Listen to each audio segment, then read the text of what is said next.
Menyatakan terdakwa Putri Chandrawati terbukti secara sah dan meyakinkan bersalah melakukan tindak pidana turut serta melakukan pembunuhan berencana.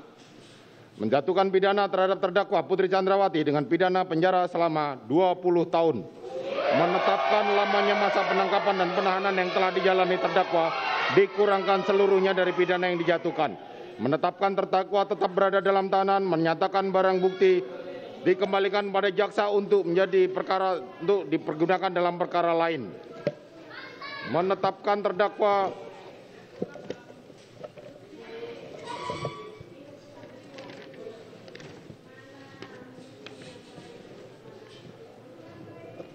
membebani terdakwa Putri Chandrawati untuk membayar biaya perkara sebesar Rp5.000. Silakan duduk. Demikianlah diputuskan dalam rapat permusyawaratan Majelis Hakim Pengadilan Negeri Jakarta Selatan pada hari Senin tanggal 13 Februari 2022 oleh Wahyu Iman Santoso, Sarjana Hukum selaku Hakim Ketua, Morgan Simanjuntak SHMH dan Alimin R. Sujono SHMH masing-masing sebagai Hakim Anggota. Putusan mana diucapkan dalam sidang terbuka untuk umum pada hari dan tanggal itu juga oleh Hakim Ketua dengan didampingi Hakim Anggota tersebut dengan dibantu oleh Aprisno SHMH.